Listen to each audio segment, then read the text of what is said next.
Introducción a la dinámica. Cinemática. Movimiento curvilíneo 1. Componentes normal y tangencial.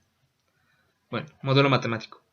En este tipo de movimiento, la aceleración siempre tiene dos componentes. Empezando por la componente tangencial. Aquí entran tres términos: la aceleración, la velocidad y el desplazamiento. El desplazamiento se considera básicamente igual, es la distancia que recorre la partícula en un intervalo de tiempo determinado. Para el caso de la velocidad y la aceleración, las vamos a tomar siempre tangentes a la trayectoria que siga la partícula. ¿Sí?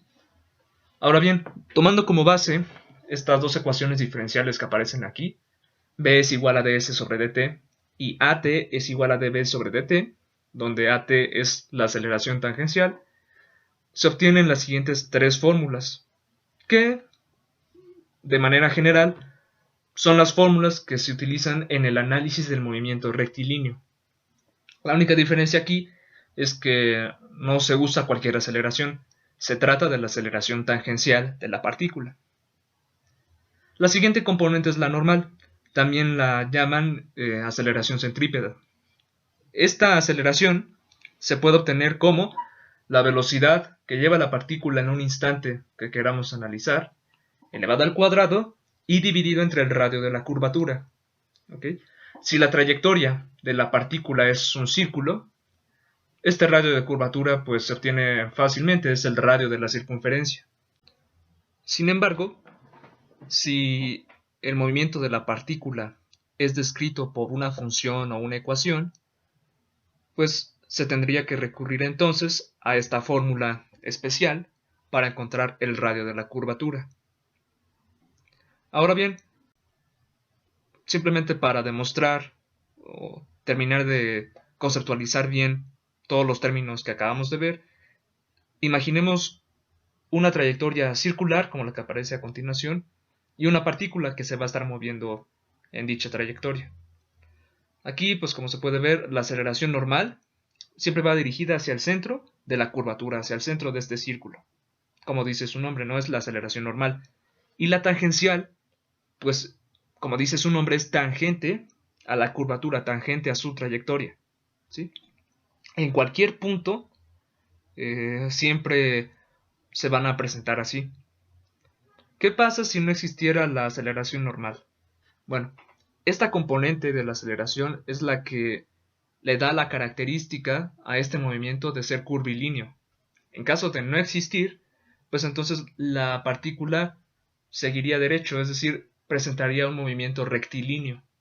Viéndolo desde una perspectiva ya un tanto más formal, la componente tangencial de la aceleración representa el cambio en la magnitud de la velocidad de la partícula, mientras que la componente normal representa el cambio en la dirección de la velocidad de la partícula. Y bueno, ya aquí le dimos media revolución a la partícula en esta trayectoria circular, y como ven, la aceleración normal y tangencial se presentan igual. Ahora, metodología para resolver problemas. Pues entendiendo bien los conceptos, resolver problemas no es tan difícil, no es tan complejo, simplemente es hacer uso de las fórmulas o ecuaciones que vimos anteriormente y manipularlas dependiendo de lo que nos pide el problema.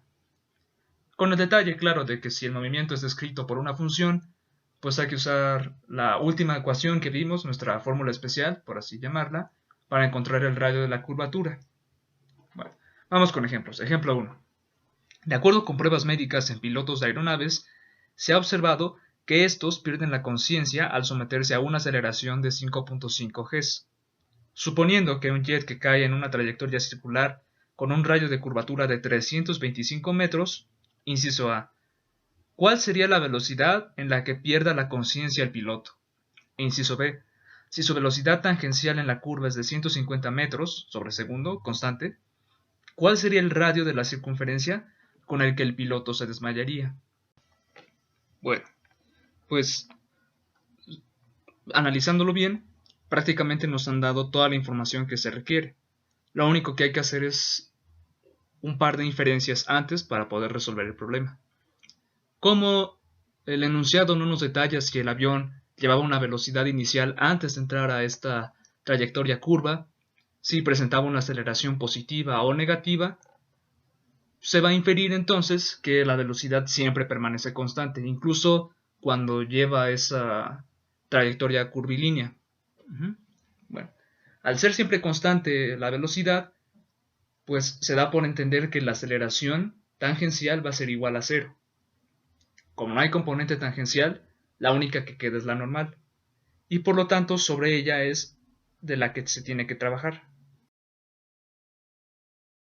Bueno, tenemos la ecuación, la fórmula para encontrar la aceleración normal. Sabemos que la velocidad es constante. Tenemos también el radio de curvatura, así es que solo hay que despejar a b, porque es nuestra incógnita. Sustituimos datos, consideramos que el valor de la gravedad es de 9.81 metros sobre segundo al cuadrado. Sustituimos, operamos y listo. El piloto perdería la conciencia si el avión viajara a una velocidad de 132.42 metros sobre segundo. Bueno, ahora para el inciso B. En este caso, pues prácticamente es lo mismo, lo único que cambia es que nos piden encontrar el radio de la curvatura. Tenemos la ecuación, así es que simplemente hay que despejar a r. Sabemos que la velocidad es constante, es de 150 metros sobre segundo. Sustituimos los datos, operamos y listo. El radio de la curvatura en este caso tendría que ser de 417.01 metros para que el piloto se desmaye.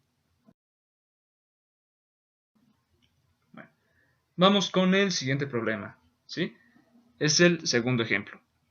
El auto, al pasar por el punto A, presenta una velocidad de 10 metros sobre segundo, la cual se reduce a t es igual a menos 0.25 metros sobre segundo al cuadrado. La pregunta es, ¿cuál es la magnitud de su aceleración en este punto? Pues el enunciado ya nos ha dado la velocidad en el punto A, nos da la coordenada en X del auto, lo podemos ver en la imagen, y sabemos que la aceleración tangencial es negativa y es constante. Entonces, para encontrar la magnitud de la aceleración, simplemente necesitamos la componente normal. Escribimos las formulitas, y bueno, aquí, como el movimiento del vehículo está descrito por una función, vamos a tener que hacer uso de la fórmula especial para encontrar el radio de la curvatura. Bueno, pues ya ponemos todos los datos, las fórmulas, y listo, hay que empezar a operar. En primer lugar, lo más conveniente sería hacer las derivadas. Como se trata de una exponencial, pues es muy sencillo. Se queda intacta la exponencial, lo único que hay que hacer es multiplicarla por la derivada del exponente. En este caso, la derivada de x sobre 500 es 1 entre 500, y pues ya lo demás es un proceso meramente algebraico. Por lo tanto, la primera derivada sería igual a 1/5 de e a la x entre 500, y al derivar otra vez, tendríamos que la segunda derivada es 1 entre 2500 por e a la x entre 500. Sustituimos estas dos expresiones en la fórmula y después evaluamos cuando x es igual a 200. Operamos y en el punto A se encuentra que el radio de la curvatura sería de 1904.48 metros. Perfecto, pues ya tenemos el radio de curvatura, sabemos la velocidad, así es que ya se puede calcular la aceleración normal del auto en ese punto. Simplemente hay que sustituir los datos y operamos. Tenemos como resultado que la aceleración normal sería 0.0525 metros sobre segundo al cuadrado. El último paso pues es encontrar la magnitud de la aceleración. Para esto pues hacemos la raíz de la aceleración normal al cuadrado más la aceleración tangencial al cuadrado. Así es que con todos los datos los sustituimos y como resultado se tiene que la magnitud de la aceleración del auto en ese punto sería de 0.255 metros sobre segundo cuadrado. Bueno, ejemplo 3.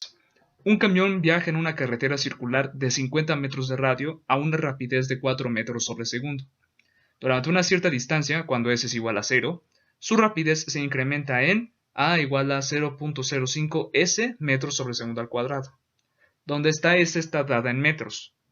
Determine su rapidez y la magnitud de su aceleración cuando se ha movido 10 metros. Este problema es, más que llamarlo difícil, un tanto diferente a lo que se ha resuelto en los problemas anteriores. Aquí hay que hacer uso del cálculo integral y manipular las ecuaciones diferenciales que vimos al principio. Pues el primer paso sería escribirlas, ¿sí? Tenemos b igual a ds sobre dt, at es igual a db sobre dt. De aquí despejamos en ambos casos a dt e igualamos, ¿sí? Nos quedaría dt es igual a ds sobre b en el lado izquierdo, dt es igual a db sobre at en el lado derecho. Juntamos, queda esta expresión que vemos ahí, y después pasamos unas variables de un lado y otras del otro, de manera conveniente. O sea, por un lado nos quedaría at por ds, y del otro lado nos quedaría igual a b por db. ¿Ok? Y listo. Pues ahora lo siguiente es recordar los datos que nos da el enunciado, que pues es S0 igual a 0 metros. La S final es igual a 10 metros y la velocidad inicial es de 4 metros sobre segundo. ¿Qué quiere decir esto? El camión iba en la carretera circular de 50 metros de radio a 4 metros sobre segundo constante. Sin embargo, en la posición S0, su rapidez se incrementa en AT igual a tal. Y termina el análisis cuando ha recorrido 10 metros, que es donde nos interesa encontrar su rapidez y la magnitud de su aceleración. Por eso consideramos estos datos para poner los parámetros iniciales. ¿Okay? Es como los límites, y precisamente para eso nos van a servir. Hacemos las integrales en ambos lados de la igualdad y ponemos los límites de la integral con base en esta información. Del lado izquierdo, como se trata de un diferencial de posición, hay que usar los límites o los parámetros de posición. En este caso sería desde S0, o sea 0 metros, hasta 10 metros. Y en el lado derecho, como se trata de velocidad, pues simplemente hay que usar la velocidad inicial, que es 4 metros, y una velocidad final, que es la que no conocemos. Pues bien, ahora lo que prosigue es resolver las integrales, sustituir, operar, y ya, básicamente hay que hacer eso. ¿Por qué pusimos 0.5 por s? Porque esa es la expresión de la aceleración tangencial. Es el único detalle. Bueno, una vez que se resuelven las integrales y se sustituyen los datos, los límites de la integral, se obtiene la expresión que viene en el lado derecho. 0.05 entre 2 por 10 al cuadrado igual a 1 medio de velocidad final al cuadrado menos 16. La incógnita pues es la velocidad final, que precisamente es la que nos interesa, encontrar la rapidez. Así es que se despeja. Para detallar ligeramente y brevemente, si se dan cuenta, el 2 que divide al 0.5 del lado izquierdo se elimina con el 1 medio del lado derecho. Después 0.05 por 10 al cuadrado es 0.05 por 100, esto es igual a 5, y el 16 que está del lado derecho restando pasa al lado izquierdo sumando. BF está elevado al cuadrado, así es que se saca la raíz, y así es como se obtiene la rapidez. ¿Okay? En este caso, la rapidez del camión sería de 4.583 metros sobre segundo al moverse 10 metros. Ahora que tenemos la velocidad, encontramos la aceleración normal, por cierto, y es sustituir los valores que ya calculamos. De velocidad, el radio de curvatura son 50 metros, y listo. La aceleración normal da 0.42 metros sobre segundo al cuadrado. La tangencial, como está en función de la posición, pues simplemente hay que evaluar la aceleración cuando s es igual a 10, se obtiene 0.5 metros sobre segundo al cuadrado, y listo, calculamos la magnitud de la aceleración como se vio en el ejemplo anterior, y nos da como resultado 0.653 metros sobre segundo al cuadrado.